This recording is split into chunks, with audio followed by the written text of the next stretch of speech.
What if your own father looked you in the eye and called you a fraud? What if the life you built 14 years of silence, service, and sacrifice was dragged into a courtroom and stripped bare by the very people who were supposed to know you best? This is not a story about glory. This is a story about truth, about what it costs to carry your name when it's been used as a weapon against you. My name has never just been a name. It's a bruise I've worn in silence, pressed into me by people who should have protected it like something sacred. Instead, they wielded it like a disappointment. I'm Bruce Harrow, 34 years old, and for over a decade, I was a phantom. Not the kind that hides in dark corners, but the kind who navigates encrypted briefings, covert drop sites, and classified corridors where your identity is a cipher, and your existence is a secret teven from those who gave you life. I'm a major. In a world that doesn't parade its heroes on social media, there are no welcome home parades, no status updates, it's just silence and shadows, survival. For 14 years, I lived under code names, learned dialects that scraped my throat raw, sent orders that kept teams breathing in jungles and basements. And desserts? I kept people alive. I vanished when it mattered most, was trained to be unseen, unheard, untraceable. And in all that time, not once did my family reach out. Then 2 months ago, I stood in a courtroom. No uniform, no badge, no protection, facing my own father. He called me a liar. You need to understand something. I didn't enlist to prove them wrong. I left to find some place where my name wasn't already awake and aching. I was 20. Walked out of that house with a backpack slung over one shoulder. Didn't say goodbye. My father stood in the garage fiddling with an old radio like it was more important than his own son. His silence roared. You're wasting your life, his eyes told me. Nora, my sister, didn't even glance up from her phone. Just another Thursday, I joined a classified program. They trained us to become ghosts. We covered our reflections, answered. 2 numbers. Moved through borders where names meant nothing, and being remembered could mean death. And the phone never rang. Then the fracture came. The crack in the armor. I was in a remote outpost, weeks deep into a recon cycle, when I found it a crumpled news clipping jammed between mirrors. Jonah Harrow, my uncle dead. No one told me, no message. No condolence. He was the only man who ever looked at me and didn't flinch. Who said I was steady without sarcasm. Who didn't make me feel like I had to shrink myself to fit in this family.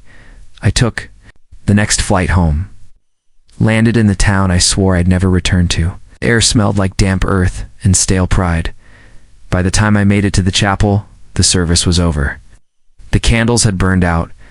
A groundskeeper was sweeping up leaves like it was any other day. Family only, he muttered, not even looking at me. I drove to the old Harrow place, roof sagging like it wanted to collapse under the weight of history. I knocked. My father opened the door. Gray stubble, eyes sharp. You're late, he said. Not a farewell. I asked, he didn't respond. Just poured himself a drink. Didn't offer me one. You disappeared, Bruce. What did you expect? I wanted to scream. I wanted to tell him about every mission, every life, every night I didn't think I'd wake up. But I didn't. I turned. I walked away. The gate creaked shut behind me like a snapped bone. A week later, the papers arrived. A lawsuit filed by my father and Nora. Accusations of fraud, lying about my service, manipulating records to steal Jonah's property. They were talking about the cabin, weathered shack in the woods. To them, just scrap wood and overgrowth. To me, it was sanctuary. I brought it to my lawyer, Claire Vane. She read it silently, didn't blink. Do you want to fight this? She asked. I nodded. Double quotes, not for the cabin, I said. For my name. We didn't go public, didn't leak anything. Let them feel powerful. Let them think the courtroom was their arena. Let them perform. The day came, I wore a suit, no stripes, no pins. Just silence. Nora sat beside my father, her scarf tied too neatly. She looked straight ahead. Their lawyer stood, polished, calm, arrogant. This man has no record, No credentials, no honor. He is a fraud. The judge, weathered and unmoved, nodded. Your response? Claire stood. We request a brief recess. Our witness has just arrived. The courtroom doors opened and everything stopped. Boots, steady, deliberate, clicking across the floor. General Lila Morris, retired, my commanding officer. She didn't look around. She saluted. Major Harrow, did a privilege. To stand with you again, gasps. My father froze. Nora looked down, her hands trembling. General Morris handed the judge a sealed envelope. His service is redacted for national security. But it is real. Major Harrow led operations that saved lives in places you'll never see on a map. He is no liar. He is a soldier. The courtroom didn't breathe. The judge examined the envelope, looked at me. He didn't see a lie. He saw a life. Their lawyer flinched, fumbled his notes. The case unraveled, but the real truth. That didn't come from the court. I went back to the cabin. Jonah's cabin, in a back room under a warped floorboard. I found it a cigar box, etched with my initials. Inside, a letter. Asterisk, Bruce, I knew you were out there, carrying burdens. Too heavy for words. I didn't leave this place to you because you earned it. I left it because you understood what it meant to fight quietly. They'll never get it, but I do. There's more. I should check the safe. Jonah behind a faded map, I found it. A small wall safe, with a combination.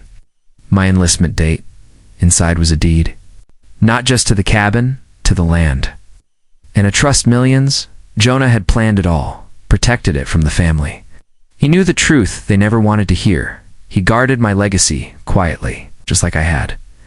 Back in court, the gavel fell. Case dismissed. Outside.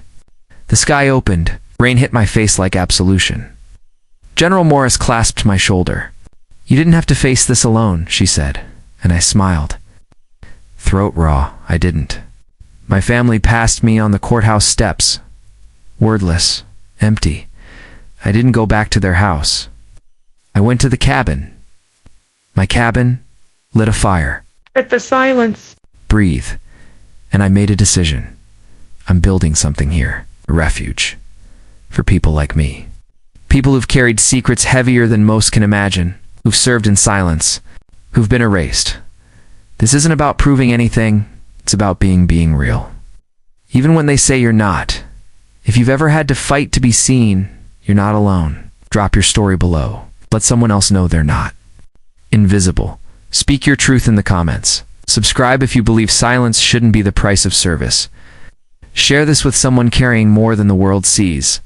This isn't the end. It's where my truth begins.